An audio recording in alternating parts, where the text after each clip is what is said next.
বন্ধুরা, আজ আমি একদম নতুন ধরনের একটা রেসিপি নিয়ে চলে এসেছি, সয়াবিন দিয়ে রেসিপি।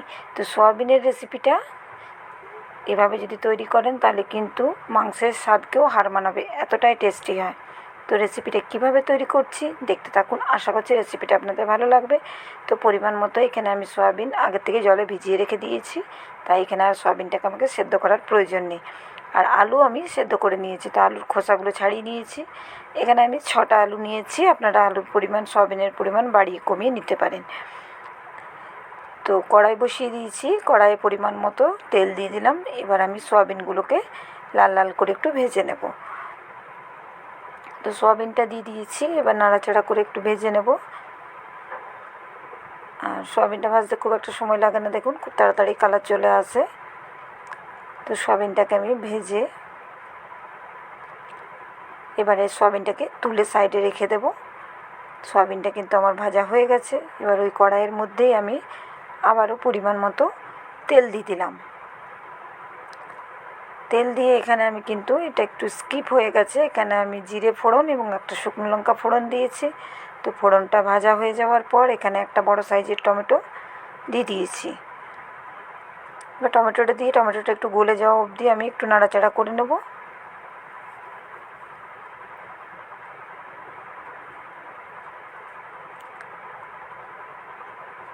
এক থেকে 2 মিনিট একটু নাড়াচাড়া করে নিচ্ছি, খুব তাড়াতাড়ি কিন্তু টমেটোটা গলে যাবে।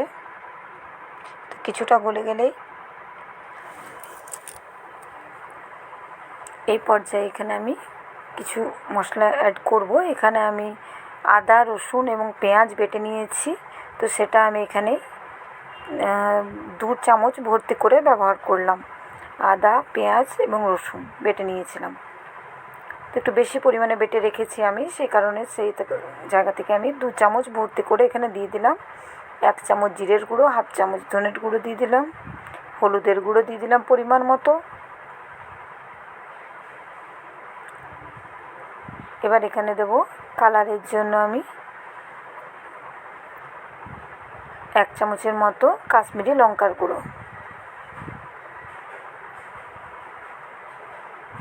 সমস্ত জিনিসকে এভাবে টমেটোর মধ্যে মিশিয়ে একটু ভেজে নেব মশলাটাকে।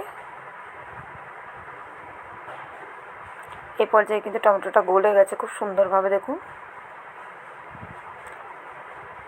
এবার অল্প একটু জল দিয়ে দিলাম মশলাটাকে কষানোর জন্য।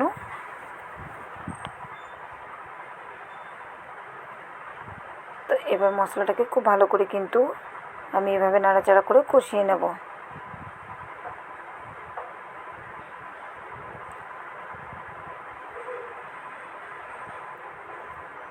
তো এইভাবে দেখুন নাড়াচাড়া করে নিচ্ছি, খুব সুন্দরভাবে ফুটছে। বেশ কিছুক্ষণ সময়ের মধ্যে কিন্তু মশলাটা খুব ভালোভাবে আমার কষানো হয়ে যাবে।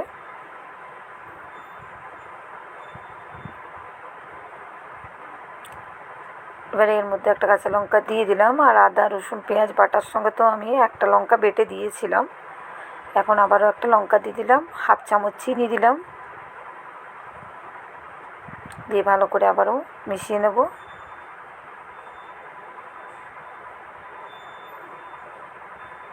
এবার এখানে আলুটা দেখুন, সেদ্ধ আলুটাকে পিস পিস করে কেটে নিয়েছি।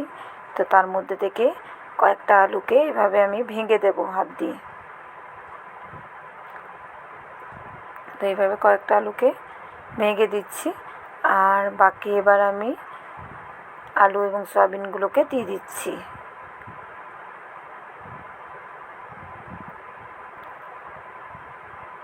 দিয়ে এবার মশলার সঙ্গে খুব ভালো করে সমস্ত জিনিসকে মিশিয়ে নিতে হবে। এবার এতে পরিমাণ মতো নুন দিয়ে দিচ্ছি।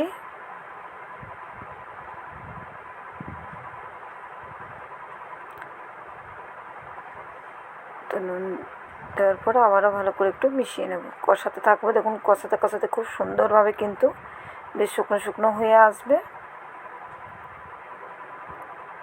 আর এই কাজটা একটু সময় নিয়ে করতে হবে, ঠিক যেভাবে আমরা মাংস রান্নার সময় একটু সময় নিয়ে কষানো কাজটা করে থাকি। তো এভাবে নাড়তে থাকবো আমি, যাতে তলায় লেগে না যায়।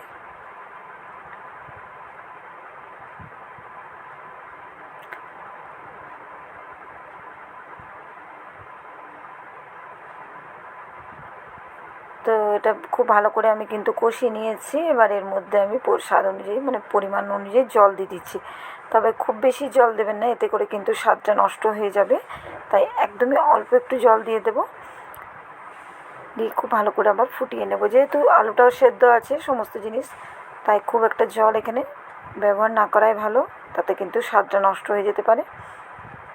তো এবার এটাকে আমি ভালো করে কিছুক্ষণ ফুটিয়ে নেব, আর হাই হিটে ফুটিয়ে নেব। এটা কিন্তু লোভাবে ফোটাবো না, গ্যাসটাকে হাই রেখে ভালো করে কিছুক্ষণ ফুটিয়ে নিচ্ছি দেখুন। আর এভাবে নাড়তে থাকবো মাঝে মধ্যে। এবার এর মধ্যে এটা আমাদের বেশ কিছুক্ষণ ধরে ফোটানো হয়ে গেছে। এবার এখানে আমি